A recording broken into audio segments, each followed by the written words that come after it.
Hi, sari plating ಮತ್ತು box folding ತೋರಿಸ್ತಾ ಇದ್ದೀನಿ.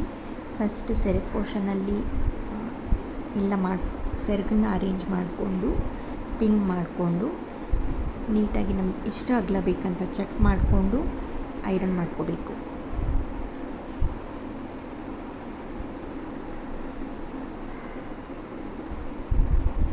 ಈ ಥರ ಐರನ್ ಮಾಡ್ಕೋಬೇಕು.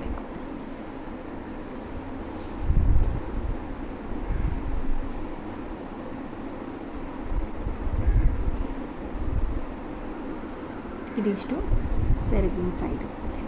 ಆಮೇಲೆ ನಮಗೆ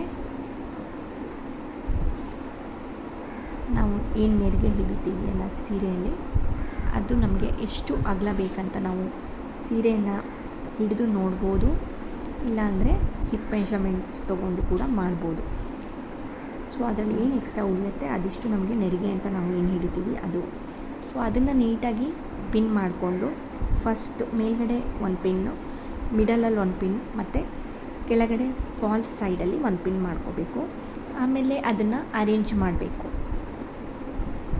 ಅರೇಂಜ್ ಮಾಡಬೇಕಾದ್ರೆ ಒಂದು 1/4 ಇಂಚಷ್ಟು ಇಲ್ಲ ಅರ್ಧ ಇಂಚಷ್ಟು ಗ್ಯಾಪ್ ಇಟ್ಟು ಒಂದು ಪ್ಲೇಟ್ ನಾವು ಆ ಥರ ಅರೇಂಜ್ ಮಾಡಿ ಅದಕ್ಕೆ ನಾವು ಐರನ್ ಮಾಡಿದ್ರೆ ಅದು ನೀಟಾಗಿ ಕುತ್ಕೊಳ್ಳುತ್ತೆ.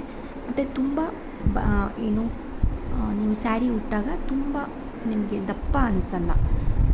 ನೆರಿಗೆ ಮುಂದ್ಗಡೆ ಒಂಥರ ನಿಮಗೆ ಅದು ಬಲ್ಜಾಗಿ ಅನಿಸಲ್ಲ. ಸೊ ಈ ಥರ ನೀವು ಅರೇಂಜ್ ಮಾಡ್ಕೊಂಬಿಟ್ರೆ ನಿಮಗೆ ತುಂಬ ಈಸಿ. ಇಲ್ಲ ಅಂದರೆ ನಿಮಗೆ ಸ್ಯಾರಿ ಉಡಬೇಕಾದ್ರೆ ನೀವು ಆ ಟೈಮಲ್ಲಿ ಮೊಮೆಂಟಲ್ಲಿ ಉಡೋದಾದರೆ ನಿಮಗೆ ನೆರಿಗೆ ಹಿಡಿಯೋಕ್ಕೆ ಇನ್ನೊಬ್ಬರು ಬೇಕು, ಹೆಲ್ಪ್ ಬೇಕಾಗತ್ತೆ, ಅದು ನೀಟಾಗಿ ಕುತ್ಕೊಳ್ಳಲ್ಲ, ಅದೆಲ್ಲ ಪ್ರಾಬ್ಲಮ್ಸ್ ಇದರಲ್ಲಿ ಬರಲ್ಲ. ಸೊ ಈ ಥರ ಐರನ್ ಮಾಡಿ ಫಸ್ಟೇ ಐರನ್ ಮಾಡಿರೋದ್ರಿಂದ ನಿಮಗೆ ಫಂಕ್ಷನ್ಸ್ ಟೈಮಲ್ಲೆಲ್ಲ ಈಸಿ ಆಗುತ್ತೆ. ಒಂದು 10 ನಿಮಿಷಕ್ಕೆಲ್ಲ ನೀವು ರೆಡಿ ಆಗಿಬಿಡ್ಬೋದು. ಈ ಥರ ಪಿನ್ ಮಾಡ್ಕೋಬೇಕು. ಆಮೇಲೆ ಅದರ ಏನು ಎಕ್ಸ್ಟ್ರಾ ಎಲ್ಲ ಇದೆ ಅದನ್ನೆಲ್ಲ ಈ ಸೈಡ್ ಹಾಕ್ಕೊಂಡು ನಿಮ್ಮ ಅಪೋಸಿಟ್ ಸೈಡ್ ಹಾಕ್ಕೊಂಡು ಪ್ಲೇಟ್ಸ್ನ ಅರೇಂಜ್ ಮಾಡಿಕೊಂಡು ಸ್ಯಾರಿನೂ ಅರೇಂಜ್ ಮಾಡಿ ನಮಗೆ ಎಷ್ಟು ಫೋಲ್ಡಿಂಗಿಗೆ ಬೇಕೋ ಅಂದರೆ ಅಷ್ಟೇ ಇದರಲ್ಲಿ ಅರೇಂಜ್ ಮಾಡ್ಕೋಬೇಕು. ಆಮೇಲೆ ಸೆರಗಿ ಪೋರ್ಷನ್ನು ಅದರಲ್ಲಿ ನಮಗೆ ಎಷ್ಟು ಅಗಲ ನಾವು ಇಟ್ಟಿದ್ದೀವಿ ಅಂತ ಚೆಕ್ ಮಾಡಿಕೊಂಡು ಉಳಿದಿದ್ದನ್ನೆಲ್ಲ ನಾವು ಮಡಚಬೇಕಾಗತ್ತೆ. ಈ ಥರ ನೋಡಿ. ಓಕೆ, ಸೊ ಇವಾಗ ಎಕ್ಸ್ಟ್ರಾಸ್ ಏನಿದೆ ಎಲ್ಲ ಮಡಚಿ ಇಡ್ಬೋದು. ಈ ಥರ ಬರುತ್ತೆ. ಸೊ ಅದನ್ನೆಲ್ಲ ನೀಟಾಗಿ ಅರೇಂಜ್ ಮಾಡಿಕೊಂಡು ಈ ಥರ ಫೋಲ್ಡ್ ಮಾಡಿ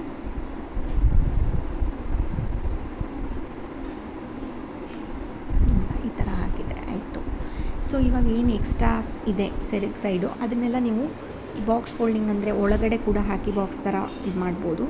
ಇಲ್ಲ ನಿಮಗೆ ಮೇಲ್ಗಡೆನೇ ಇದ್ರೂ ಓಕೆ ಅಂತಂದರೆ ಮೇಲ್ಗಡೆನೇ ಒಂದು ಪಿನ್ ಮಾಡಿ ಕೂಡ ಇಡ್ಬೋದು. Thank you.